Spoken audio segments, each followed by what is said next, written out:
So in this talk, I'll give you some insights into a project that my company is participating in. So this project uses JIRA Core in a fairly unique way, but we think it serves as an example of the flexibility and the versatility of JIRA Core.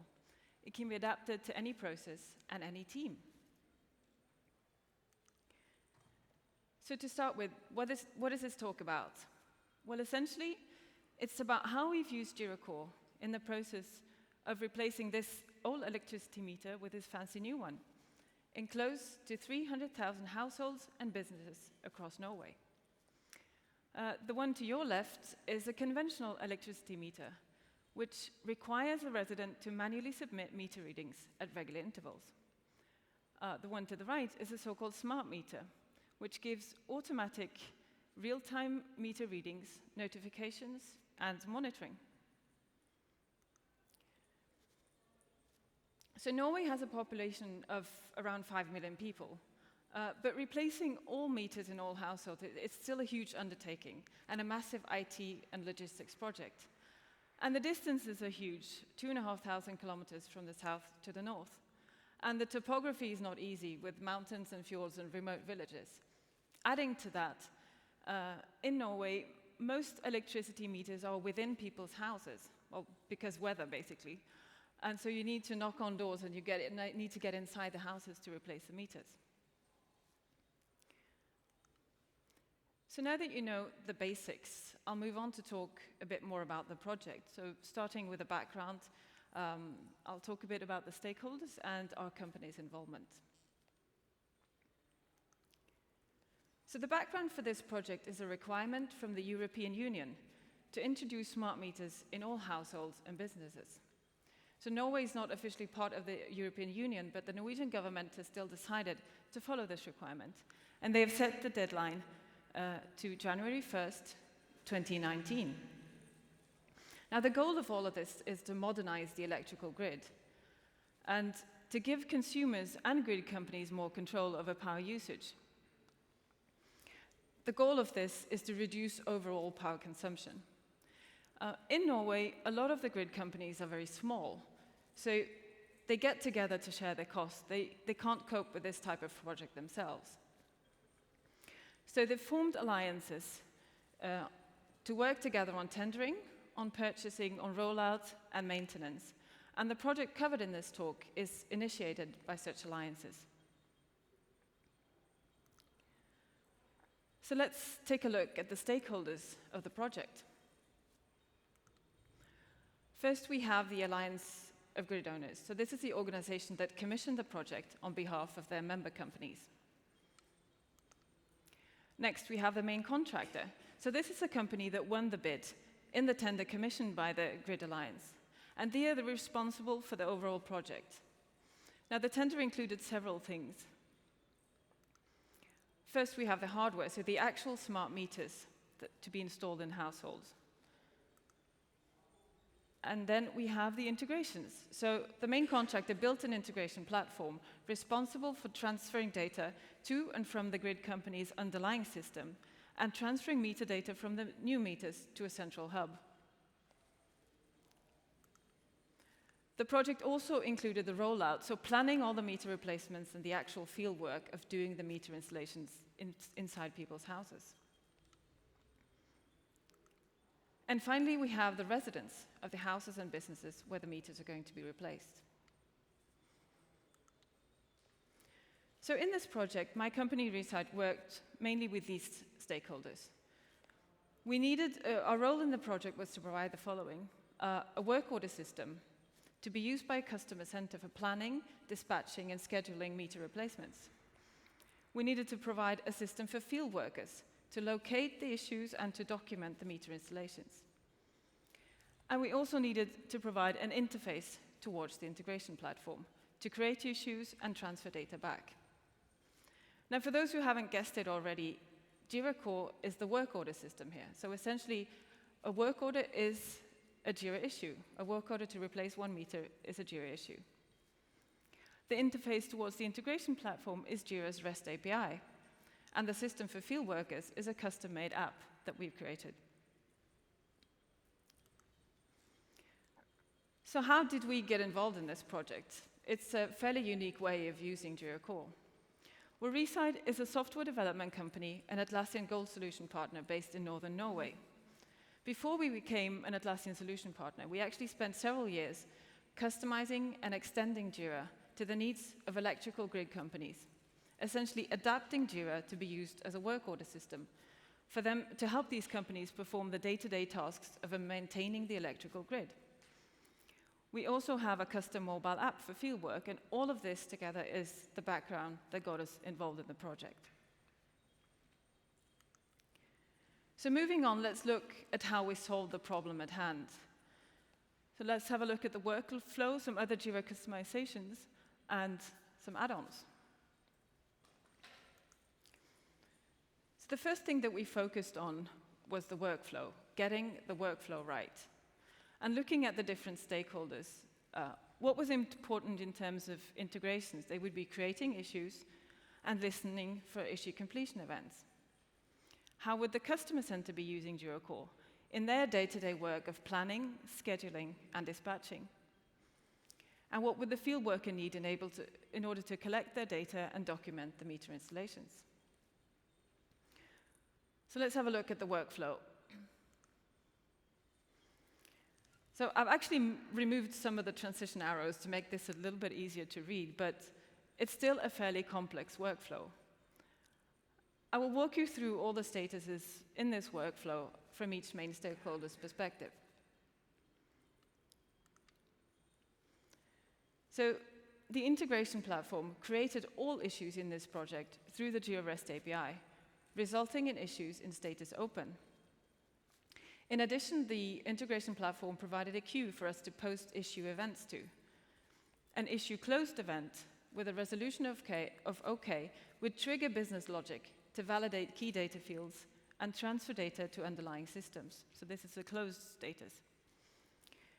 If the validation failed for some reason, the integration platform would need to reject the issue, hence the rejected status. The customer center would be using JIRA Core for planning and scheduling and dispatching of issues. So the customer center had experience with several different types of work order systems. So they had a pretty good view of what worked for them and what didn't work, but they had never used JIRA before. And when involving the customer center, the complexity of the workflow increased. So I spent, together with a developer from my team, 2 days together with the head of the customer center and an experienced customer center employee to map out the statuses they needed in order to get the necessary control and overview. The first status is in planning. So the customer center needed to separate the issues that they were actually working on at the moment from the ones that were in open status. So this is why we added this one. And they also needed a way to indicate that an issue was done planning and it was ready to be taken on by the field worker. And this is a ready for execution status. We also added the standard JIRA statuses of reopened and resolved. They also needed some statuses for the work involved with communicating with the residents of the houses where the meters were going to be replaced. The flow shown on this screen, so the status in planning, waiting for response, manual follow-up, and ready for execution, and the transitions between them are all used in the process of confirming appointment times with the residents of the houses. Some custom add-ons are involved in these transitions. I will talk a bit more about those later. We also added a status on hold to be able to indicate that the residents were absent for an extended time period. The only extra status that we added to cater for the field worker was a standard JIRA status of in progress. In practice, however, this status is rarely used because a meter installation is performed in close to 30 minutes. So they transfer the issue directly from ready for execution to resolved. So now that we've looked at the workflow that we created, I'll show you some brief statistics on other customizations that we did to JIRA.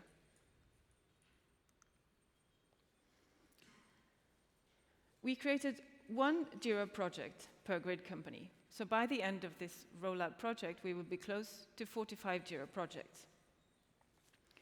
We created 112 custom fields. Most of these were required and defined by integration needs and data to be collected in the field. But we also needed some custom fields to handle the process of planning and dispatching in the customer center.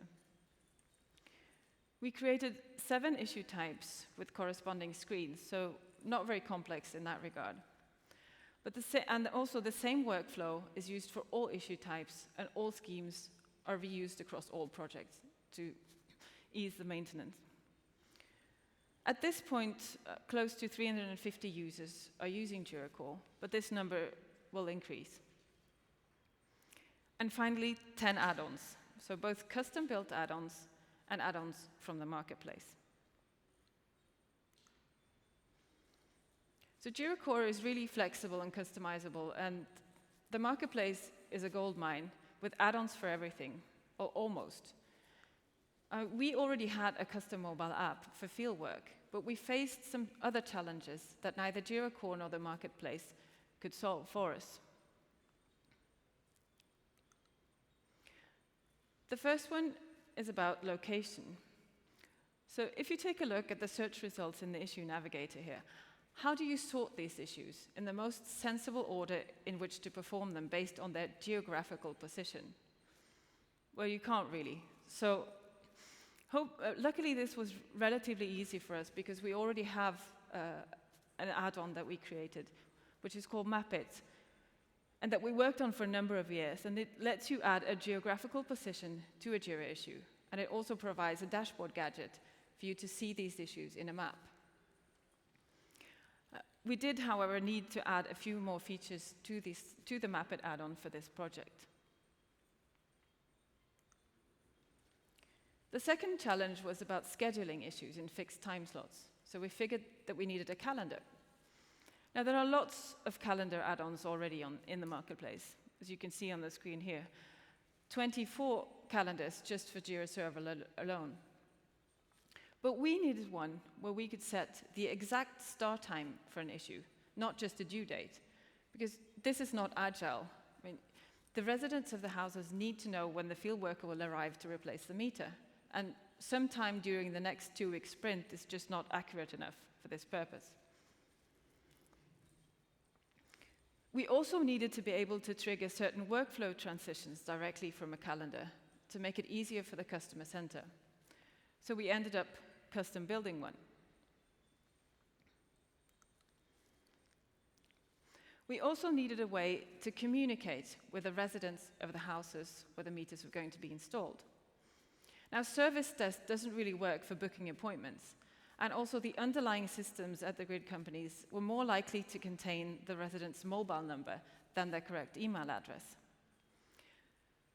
We couldn't find a matching add-on for this either, so we created one that was integrated with the above-mentioned calendar to allow the customer center to send suggested appointments to the residents by text message.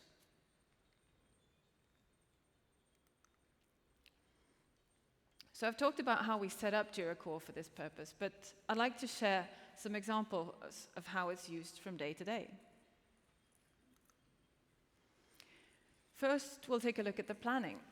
So figuring out which meters to replace when, by using a map to plan each worker's daily route. Next, we'll look at scheduling, so booking appointments with the residents of the houses to make sure they're present in their house for the meter replacement. And fieldwork, documenting the meter replacement by use of our mobile app and sending the data back to JIRA. So when planning, the customer center needs to figure out the most efficient order in which to replace the meters for a certain grid company. Now, for this project, there were between 3,000 and 26,000 issues per grid company. So where do you start? They needed to consider several things. First of all, the equipment communicates by way of radio and should be set up in a certain way. Also, we have the geography and the distance between houses, which also plays a part. Weather conditions also during winter. And also the availability of residents. So consider, for instance, cabins or vacation houses where people are only present for parts of the year. In an early phase of the project, rough zones were set out based on radio communication algorithms. And based on this, a fixed version was set by the integration platform when the issues were created. So on the screen here, you can see the standard JIRA release hub with different fixed versions for one grid company. But within each zone or fixed version, there were several hundred, and in some cases several thousand houses to visit. So which of those do you start with? Well, it's easier if you start with a map.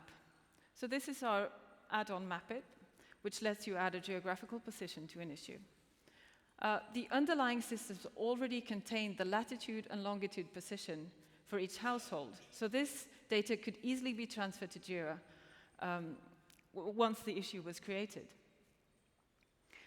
And this here shows Map-It with a filter containing all issues in status in planning. Now, the reason I know they're in status in planning is because of their color. So each issue is color-coded according to its JIRA status. One issue here is also highlighted with some key information such as the JIRA key, the summary, and, for instance, a street name, and other key information that the customer center will need. Looking at the map, the customer center can also see the distance between each household and where the roads are placed, so they can easily plan for where the workers should go. Now, once they've fixed the map in a certain area that they're ready to start scheduling, they will open the custom-built calendar in another screen, 1 to 2 weeks ahead. They will then start dragging issues directly from the map gadget and into this calendar, dropping them on a designated time slot and assignee. So you can see the list of assignees or workers to the left here. And here, the issues are also color-coded according to their JIRA status. So by doing this, the issue is given a start time, an estimate, or the time slot shown here, and an assignee, all in the same operation, which makes it more efficient for the customer center. Also, the relative order of issues within the same time slot can be adjusted. So when a day is fully booked for a given worker, the suggested appointments are ready to be communicated to the residents. This is done by triggering a workflow transition directly from the calendar. The workflow transition triggered from the calendar will transition the issues into status called waiting for response. And in this transition, a text message is sent out to the resident's mobile by way of an SMS gateway. So the resident can just respond directly to this message. If they respond OK, this will transition the issue to the status ready for execution. So it's ready for the field worker to take on. The customer center doesn't need to be involved anymore. If they respond something else than OK, this will also trigger a workflow transition, but this time to the status manual follow-up, which is a status that the customer center needs to monitor. In addition to the original appointment, a reminder is sent out to the resident if they haven't responded within 24 hours. And an automatic reminder is also sent out the day before the confirmed appointment. And you can see some of the typical text messages here. So let's look more closely at one issue being planned. This is just a standard JIRA issue view. So you can see the status, assignee, and several different tabs with custom fields on them. So this is just standard JIRA Core functionality. But by using the map and the calendar, we are able to set these fields in a more efficient way, and we give the customer center more control over what they're doing.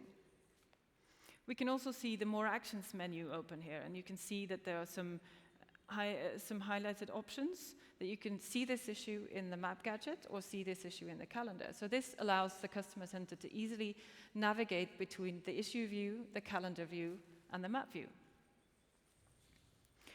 At the bottom here, we can also see some of the resident communication within the JIRA issue. So every time a text message is sent out to the resident, or they respond to a text message, this is added as a comment on the JIRA issue.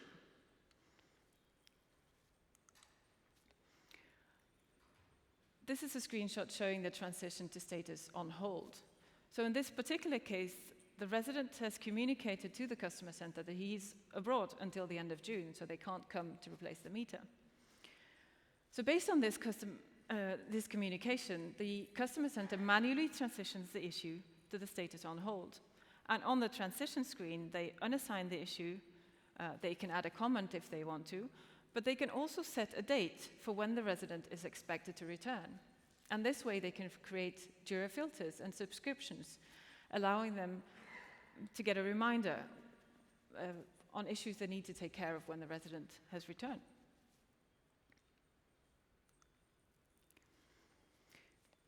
This is also the calendar add-on view, but this time after a bit of rescheduling. So if the resident doesn't respond to an issue or replies something else than okay, then the customer center will need to call them and confirm or reschedule the appointment. They can manually move the issue around to a different time slot, or shorten or lengthen the time slot depending on when the resident is available to stay at home for the meter replacement. There are also some functions from the context menu. So for instance, being able to bulk assign a set of issues if a worker is sick, or set all unresolved issues back to a planning status. For instance, if a road was closed during a winter storm, so the worker couldn't make the appointments. Other context menu options are to open the issue in a new tab or open it in the map view. So again, allowing the customer center to easily navigate between the issue, the calendar, and the map.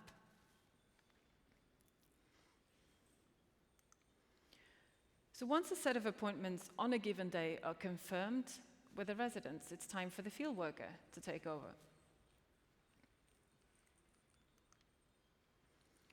So we've built a custom app which communicates with JIRA through an add-on and through the REST API. Now this app lists the workers' assigned issues in the order on which they're supposed to be performed on that day. You can see the number there on the screen. And it also shows the distance to the issue from the worker's current position. It's also integrated with Google Maps, so to allow the worker to navigate to the position of the issue. And figuring out where to go and in which order is really important for this project, because we need to make sure that the appointment times are kept. So again, this is the same issues, but shown in a map view. So each map pin contains a little number, so this is the order in which they're supposed to be doing the actual replacements. And clicking on one of the issues, just like we saw in the other map picture earlier, will show some key information about the issue, and they can move directly to the issue from here and start working on it. The issue will, in most cases, also contain contact information to the residents, so in case of any problems or if they don't know how to get there, they can call them. Now, workers are required to collect quite a bit of data when they're in the field. This goes into designated JIRA custom fields.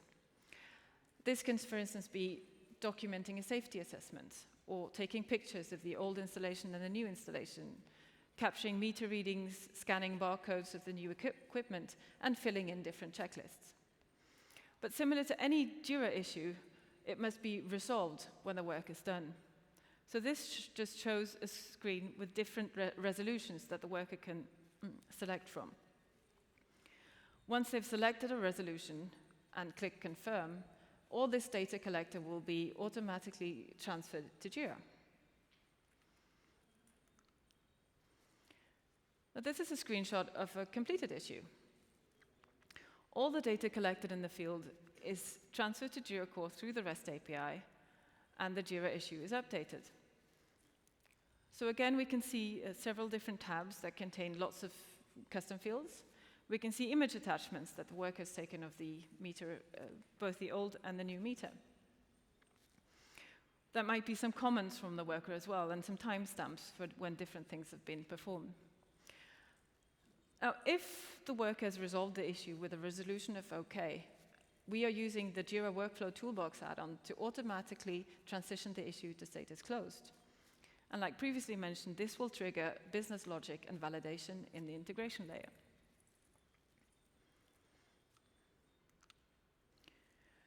So we've looked at how JIRA Core is used in the day-to-day work, but what about reporting? So many of the stakeholders in this project had never used JIRA before, or at least not in this way. And they wanted to see reports in spreadsheets. Now, given the flexibility of JIRA, we proposed that we could train representatives of the key stakeholders to make their own reports. So train them to make JIRA filters and dashboards to match their reporting needs. Starting with the customer center, we spent a 2-day JIRA and add-on training session. We complemented this with a user guide in Norwegian with screenshots from the staging environment. They also got access to the staging environment to be able to see and test things in practice before they started in production. Now, this approach worked really well for the customer center who used JIRA Core every day. They quickly got up to speed. They appointed some super users internally. And at this point, they were able to create most reports themselves with little support from us. For other stakeholders who would only be using JIRA from time to time, this DIY approach didn't really catch on that well. So taking a step back to when the main contractor won the bid for this tender, they hadn't yet decided on a work order system, so JIRA wasn't involved at that point. So they had to make some assumptions about what reports to provide. And once we got involved with JIRA Core, they wanted us to recreate those exact reports. They didn't want to spend time on creating filters and dashboard themselves. So based on this, we decided the best approach would be to make some default filters and dashboards for them.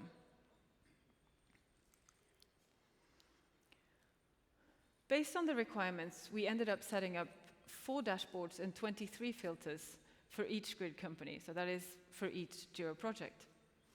These are status reports, so daily, weekly, and monthly status. We have some dashboards and filters related to totals for management to get an overview, and some dashboards for exceptions, so being able to get statistics on when the meter replacements didn't go as planned. Now, creating all these filters and dashboards manually every time a new JIRA project was created would be quite tedious and time-consuming. And again, Marketplace to the rescue. So we've used Script Runner in this case, which gives a possibility to copy a project, including filters and dashboards. So this helped us a lot.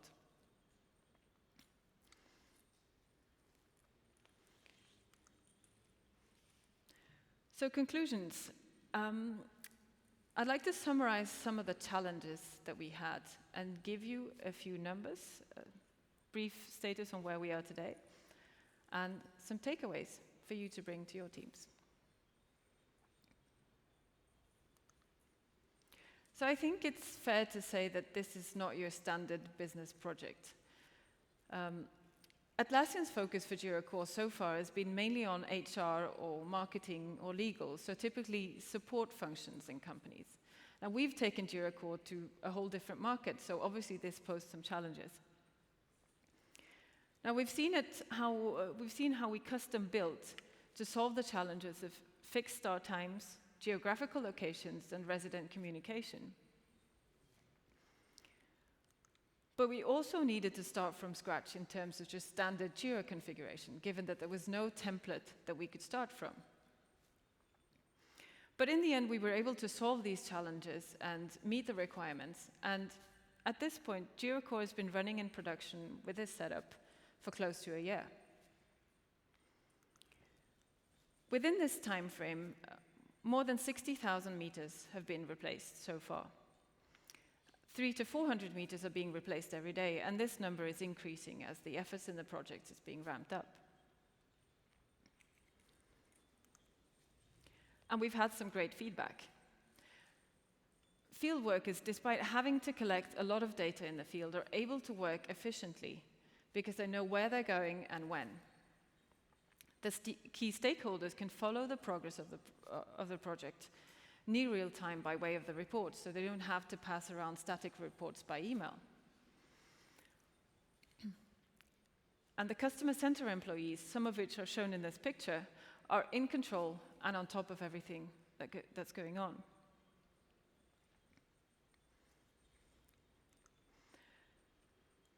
So JIRA Core has proven to work really well for the process of rolling out smart meters.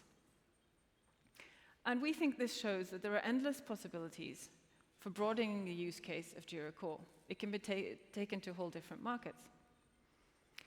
So let's look at some takeaways. So it works for everything, really. So don't limit yourself to the standard business use cases of HR on-offboarding or marketing campaigns. And the second one is fairly obvious, but you need to understand the team. So learn their processes, know how they work, and be aware of their different backgrounds. Especially if you work with non-technical team members or non-English speaking team members, spend some extra time and effort on training. Also, don't stop once you've set things up. You need to be available to provide guidance and support along the way, and also make adjustments as people start using it. And finally, don't be afraid to extend. So we've used the marketplace a lot, and we've also custom built. And if you do need to custom build, try to think a bit broader than your current use case. Maybe you can release your add-on to the marketplace at a later stage, like we did for our map add-on. There's bound to be someone else out there that, if not a similar use case, they might have a completely different use case, but where your add-on can help them accomplish what they've set out to do.